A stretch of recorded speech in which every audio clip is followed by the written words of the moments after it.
This is Derrick Bros reporting for The Conscious Resistance. Today I'm catching up with singer, songwriter, and permaculture activist, and also a good friend of mine, Tyagaraja, to talk about his latest activities and how you can get involved. How you doing, brother? I'm good. Thanks for having me. Yeah, thank you for taking time out of your busy schedule to talk with us a little bit. Before we get into some of your projects and what you've worked on in the past and what you're currently working on, let everybody know a little bit about yourself and who you are and what you're putting out to the world. Yeah, sure. I mean, it's a long story, so to paraphrase and summarize, it's a little difficult, even just with the name Tyagaraja. I was given that name by a South Indian woman, divine mother type. Her name is Karunamai, and I studied with her for some time, and it's kind of common actually in many traditions to take on a certain sadhana or spiritual practice or daily discipline, and in many different traditions, not just the one in particular that we're practicing with. And then since moved on to another teacher and guru who's very special to me. He's a Vedic monk and Sanskrit scholar. His name is Swami Vidyadhishananda. So I bring that up because it relates and trickles into every single little other aspect of my life, whether it's sharing and teaching meditation, yoga, or even permaculture, sustainable design, and especially music and my lyrics and my songwriting is all affected by this because it's not just thinking about one thing and then going to a yoga class and then stopping for the day, or as some might go to church on one day of the week and then don't practice the rest of their week.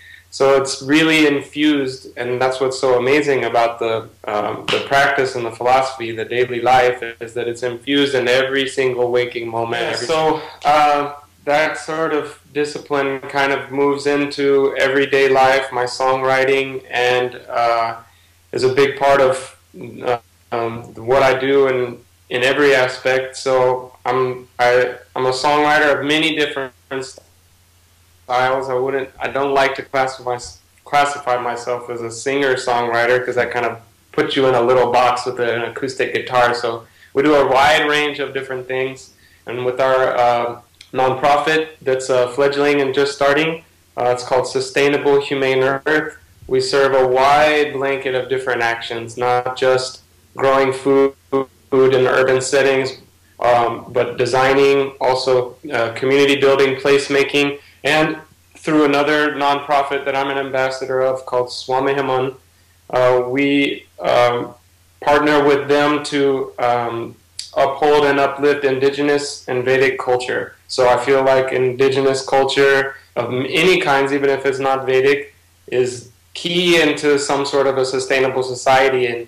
And you see that kind of, it's really interesting to me that we're looking back to indigenous societies for answering the problems that we've created with industrial complex, going back to our origins, so to speak. So it's really, a lot of permaculture is nothing new. A lot of what we're doing is nothing new. It's just sort of reviving that in a way that's applicable to daily life.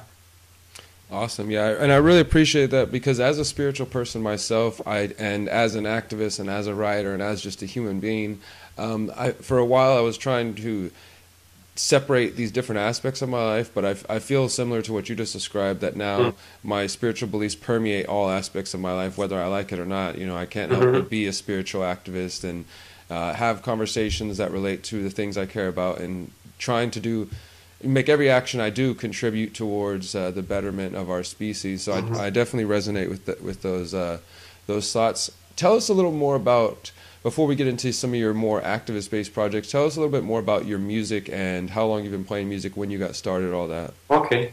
Yeah, I actually, probably when I was a child, my first experience thinking I was some sort of a performer was on the porch of my house in Hutto, Texas, when I was 5, 6 years old thinking I was Michael Jackson. So Michael Jackson was my first, other than my father, who's a songwriter and singer and taught me the guitar and all of those things. But Michael Jackson was my first real inspiration vocally, and you know, a lot of things happened in that amount of time. Obviously, went through many different transformations. Found Nina Simone when I was in high school. That really changed my voice a lot. And vocally, I think, is probably where I focus most. I even can, if I'm hearing other instruments, I can even write the melody for the other instruments with my voice. So even if I'm not using guitar, my voice is what creates all of the other composition.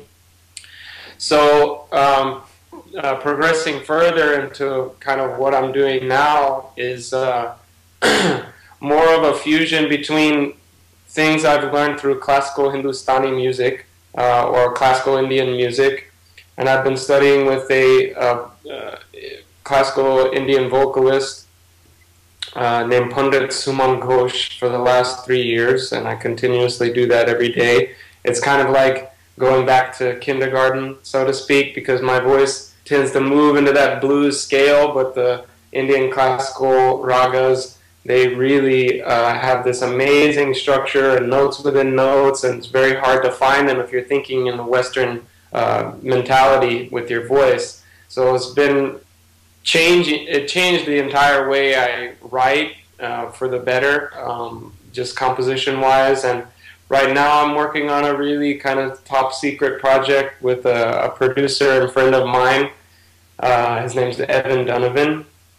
And we're working on sort of a top-secret project, but it does bring into the aspects a lot of what I've been learning. So an Indian sort of fusion with scaling and composition, but it's done in a almost pop dance beat-oriented context. So sort of merging these modern styles with some classical Indian experience. Plus, you know, the philosophy in the music is still the same, coming from Sanskrit Vedic literature and those kinds of things. So that's my newest kind of blossoming with the music.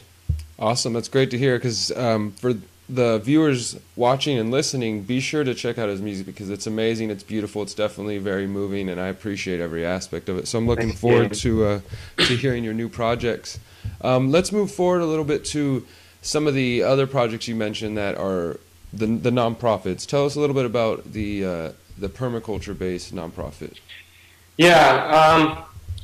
Well, we set out originally to start our nonprofit, and it's taken many different transformations. That's why it's taken several years to create it. And finally, we've come to the name Sustainable Humane Earth. Everyone loves the acronyms these days, so it's a perfect acronym for an earth care provider, or a Mother Earth almost aspirant, you know. I don't want to say worshiper, because that makes people really scared, but absolutely, I think growing your own food and being an earth activist is Mother Earth worship. So the name acronym SHE just seems very perfect. So also my wife does a completely different kind of thing, and it suits her social work as well, because she works with women, primarily women of coming from domestic violence, sex trafficking, so victims of sex trafficking and domestic violence and abuse of any kind, whether it's physical or mental. So that also is inviting. The name is inviting for that aspect of it as well. So we serve, like I said, a wide blanket of things. So whether it's designing a permaculture garden and education center in an elementary school, which I think providing that education for the youth is really important, whether it's that or doing urban permaculture homesteading in certain areas, because of, I'm sure you well know about food deserts and certain places in the inner city and inner communities that don't have proper grocery stores and sustainable ways of living, introducing that. But also, like I said, upholding Vedic and indigenous culture, because that is basically the key to unlock any sort of idea of sustainability, because they had it down. And there are great things about being able to merge technology and modern industrialization advances. We're just talking, in completely different cities right now, so there's definitely some advantages of that. So in a way of uplifting and upholding Vedic culture in a way that we can actually implement those things locally and then spread the ideas on a global scale. So there's a lot of things at work. That's just a very, very small portion of what we do. On the permaculture side, we're really concerned about topsoil, energy conservation, and conserving water, all those kinds of things. So we grow our own topsoil, we make our own compost, we use organic compost tea, and all those awesome, amazing permaculture principle actions. And conserving water in every way we can, and putting those into design. My training in permaculture is really more focused on design. So if I was to say what's the number one aspect of what we do, it's the creative design, being able to bring a community of people that's already together. And in permaculture, you design for the community, not impose your thoughts of how things should work. You engage them, ask a certain set of questions, you observe and listen, and then you just facilitate their own ideas, not impose your ideas. So the creative design, getting people to be inspired to think in a broader manner, and think about the aspect of how much water they can actually catch off of a single building is really mind-blowing. So simple things like that can produce and generate a huge change in your immediate ecosystem. So we really feel like doing these things locally in really concentrated pockets all around, it really does uplift the ecosystem and the atmosphere, cleaning the atmosphere, purifying people's hearts, bringing community together. And if that's done continuously, I feel like that's almost more effective and quicker kind of activism than what we've tried to do for so long. And I'm glad that there are people out there protesting in the streets and raising awareness and doing political activism and all those things. That's necessary. But for me, my heart starts to get too stressed when I do that. Mm. So I've retreated and just do action. I don't do much awareness spreading other than education. Education is empowering. But it's just literally going into action, going into a river, cleaning out all that garbage and waste from subdivisions, cleaning off that waste and garbage and putting it into a permanent structure. To me, that does a lot more in the ecosystem and community, and that's just where we are. Yeah, I really am glad that you touched on that point. For me, the way I tend to see it is that each of us are at different levels of our our awareness, our awakening, and our pursuit of creating a better world. And so I see everybody is playing a different role. Some people choose to do radio shows, some people write articles, others play music and spread the message. Mm. Some still are into protesting, as you said. Some like to go to city council and be involved in that way. But I feel in collectively each of us are doing some good to spread it. But I definitely feel like after a bit of time, you tend to realize that, okay, now that I'm aware of the things going on in the world, and I've told a bunch of people about it, and I've exhausted myself of that, and I've tried to vote, and I've done all these other things, what is a more direct way that I can take action in my life and see change? And really, as always, it has to start with you, whether we're talking spiritually, internally, dealing with our, all those hang-ups and issues that we have, that once we work through, we create a better world that way, but also in the physical world of just getting active and going out into your community. And I really agree as well that there's pockets of great things happening, not only in the United States, but around the world, and that these pockets are going to continue to grow. And as the so-called mainstream unsustainable society begins to fall away, people are going to be provided with a better option and will hopefully the ideas turn towards some of these more sustainable ideas.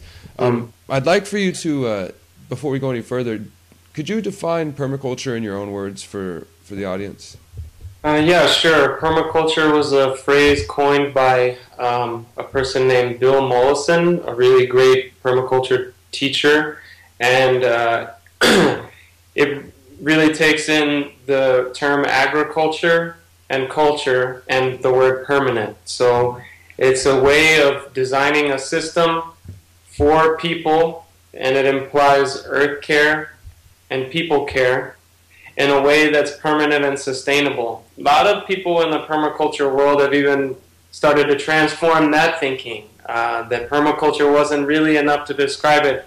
And it's really funny because there's really no simple way of describing it. And I think the best ecological response to anything is going to take some slow, mindful thought, and it takes some time to describe anything that has a lot of D words, depends. There's a lot of depends in different, anywhere you go, any region, bioregion on the earth is going to be different. So the word permaculture will be different in any different bioregion. So, and the more advanced permaculture places in the world, they're even starting to move towards phrases like regenerative, and they do use sustainable design, and that's more of like an eco-green business buzzword, but regenerative. So it's not only just permaculture and permanent, but it's actually something that continues to regenerate and restore, not just sustain.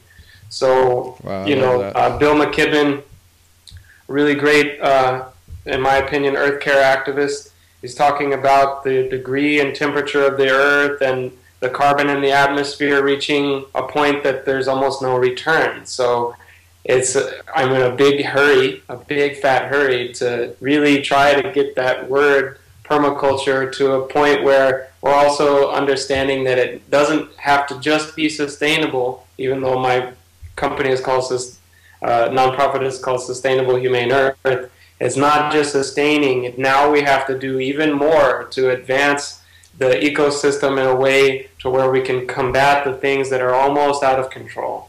Yeah, exactly. Being sustainable is just the beginning. I really like that, man. You gave me an idea for regenerative activism. I'm going to work on that concept some more. One other issue I like that you touched on, and that's also extremely important to me, the more I've delved into and learned about my family's Native American past and also my native Mexican past in my family. We've been here since before it was called Texas, and just the more I've learned and sought my own path in that way, I've realized as well that the abuse and the neglect of indigenous cultures continues to this day in the United States and around the world. And I also believe, as you said, that learning to combine some traditional indigenous native knowledge from cultures around the world with some of the technology and the knowledge that we've gained today, combining those two things will propel us a lot closer to a more sustainable regenerative world. Because currently, as you said, the Western state of mind is just to push forth to progress, and we assume that if we're moving forward, then things are always positive, even if that means the destructions of whole cultures and people. And I really believe that's a horrible thing that's happened throughout our history, but that there is a return back to these teachings, and that we have this internal cry that really is reaching out and calling out for something that is more meaningful than the culture that we're shown through the mainstream media, the mainstream government, and just that whole culture in general is unsustainable, and it's also not healthy spiritually, physically, and really in any manner. And I think that there's an awakening to that. People are starting to look to these cultures for answers. Why do you feel that we're starting to look backwards in some ways? Well, a lot of these things unfortunately happen, and I'm sure you could agree that they unfortunately happen because you get to that that peak point, or you get to, how many people have to die before we understand that, there's a problem with violence inherent in the human being, And before I move into that, and I think it actually plays into this question very closely, would be, I wrote a piece loosely called The Real Thanks-Taking, and instead of Thanksgiving. So even just something as simple as what you brought up, there is a huge impression of the complete slaughter of indigenous culture in this country and the complete devastation of the indigenous culture in this country still present today, very strongly present, depressingly present. And if you were to say that thinking on those things and that just keeps us in the past, oh, that happens in the past, I'm sorry, but it's just an incorrect way of thinking. It's not a mindful way of thinking. Mm-hmm. Those things are still very present in society, even though they did happen in the past. The impressions of what's left over from that massive slaughter is still there, and it's been suppressed so much by an industrial complex that it's come to a point where we started to wake up and go, even mainstream, wake up and go, oh, maybe there was something to these people that were living barefoot and living off the land and the earth's natural resources, never taking too much. A consuming, overconsumption society, taking too much, brings it to a point where there's actually no other choice. And actually, in permaculture, we always look to, and this is also something I've learned from very closely in a deep meditation from Thich Nhat Hanh, a Vietnamese Buddhist monk. It's looking at your waste as an opportunity, looking at your negative things or your problems as an opportunity for growth. Mm-hmm. So really, if you take into context how huge a Walmart is, and how many millions of dollars worth of water could be saved just from catching water off of one Walmart. If you put that into context, those are the entities that need to be reached by these sustainable and regenerative practices. And yes, it will trickle out eventually. But one thing that we also are striving with is to actually combine with the. It's one thing for me and you to go on about this because we, using our power to agree, we feel strongly about all these things. But how to approach someone that doesn't care? How to approach someone that has a bumper sticker that I just saw recently at a gas station? Huge SUV. The bumper sticker said, "Stop global whining." Right? Not even thinking about what that means or what it implies. I'm just going to continue to overconsume, burn all this immense amount of gasoline and diesel, and just don't care about what happens to my brothers and sisters and mothers and fathers. How do we reach someone like that?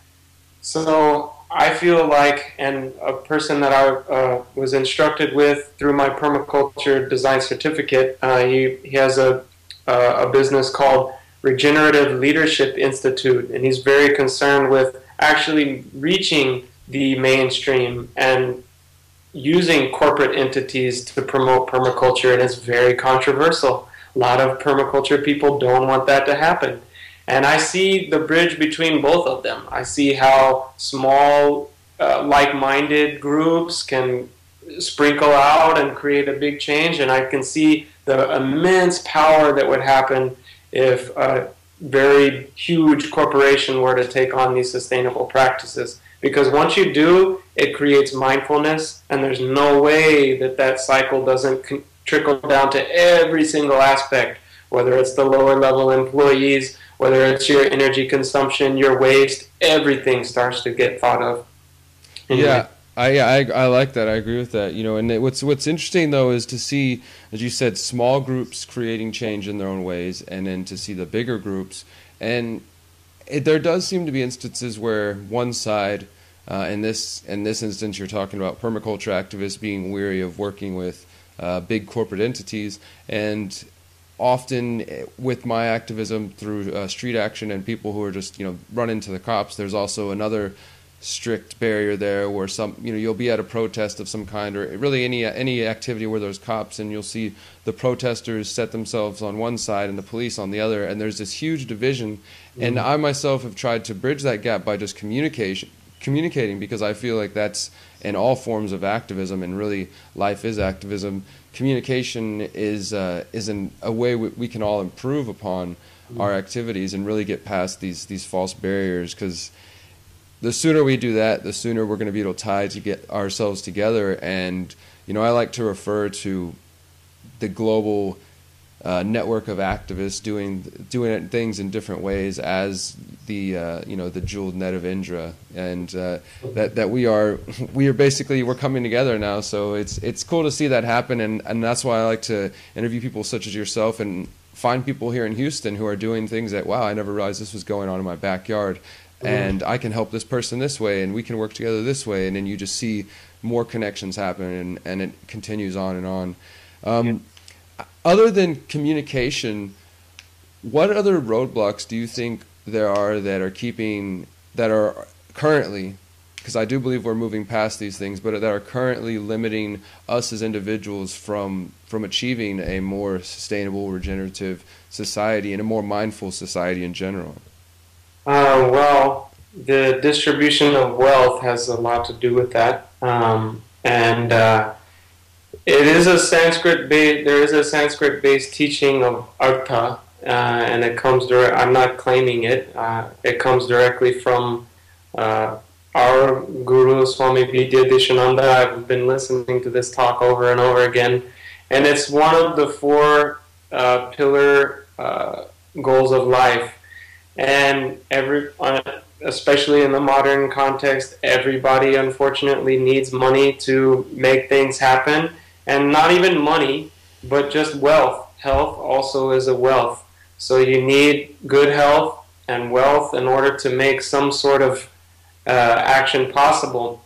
And yes, you can say, oh, well, we can get to a point where we can use our trades to create a new currency, and I value that absolutely. Except when I'm talking about a global scale, if we really want to do something globally, you definitely, at some point, you're going to have to come across needing money. Starting our nonprofit, huge barriers have come because of not having money. I'm constantly doing things for free. I'm constantly doing things for trade. And that's also come to a detriment of my own well-being. So my focus now is honestly finding like-minded people that can relate to these things and getting their support and their participation. Because it's not, people think, I mean, if speaking of mainstream, think about how many people are out there spending money on Jack in the Box or McDonald's or buying cigarettes or beer or all these different things, and then if something comes up to, oh, this person's asking for a donation, oh, I'm not giving my money to them. You buy so many things and you exchange. What I think money is an energy exchange, and that's what Artha is talking about. So an energy exchange of money, you give your money away freely to so many different corrupt things, buying plastic Chinese garbage, putting gas in my car, which we are guilty of. I have to do it. Goes to very corrupt organizations. So, and groups of people. So how to engage people that are coming from wealth, that are like-minded, that can relate in a way to help them understand it's a participation, not necessarily just giving something away. You're participating in something, your energy exchange has put something into action. So I think money and wealth and the distribution of wealth and the complete imbalance of wealth is a huge barrier in any activism or any work of life if you want to run your own business, even if it's not a nonprofit. Yeah, and I agree with you there that money is just a placeholder. It's just a symbol, the dollar, the euro, whatever we use, some new alternative currency. It's just a symbol to mark, that energy that takes place. If you and I have an agreement and we agree to trade something between it, that piece of paper holds that energy when we exchange things. And so that in that regard, it's always going to be needed. I think many of us, though, recognize that in its current situation, the way that the world is being run, and specifically in the United States with the Federal Reserve System and just with debt and how money is used as an instrument of debt to enslave people economically throughout their entire lives and future generations, it's definitely not a sustainable operation, and it's definitely empowering a small group of people while costing the rest of us a lot of pain and heartache. And I also agree with you on the fact that we each fight in different ways, and sometimes, as an activist, we've seen this happen where some people are like, I can't come out to benefits, I can't make it to meetings, I'm too old to protest, or whatever their various reasons are, but hey, I can give you guys, $10 a month or something like that towards, other things. And they know that we're going to then take that energy exchange and put it into action and do good things with it. So I would encourage, those listening, if you support not only Tyagaraja's projects, but any other activists, any other independent-minded entrepreneurs who are spreading a positive message and really trying to do good things, that if you have the ability to, then definitely invest in these things, because that's what it is. It's an investment in your future. It's an investment in all of our future, and we can take action in different ways. If you can't get out there and get in the garden, then definitely maybe consider donating some of that energy towards these great causes. Absolutely. One last question before I let you plug all your sites so everybody can find out more about these. We've gone over, obviously, music and spirituality and permaculture itself, but besides those things, what other type of solutions do you think our viewers should look into? Just different, any type at all, things that will propel us forward. I wrote a song called People Shining in Their Power, and wrote a few other songs related on this topic. And it's actually something that I've had to work on later in my life, because I really don't like going out and talking with people and mingling and doing all those kinds of things.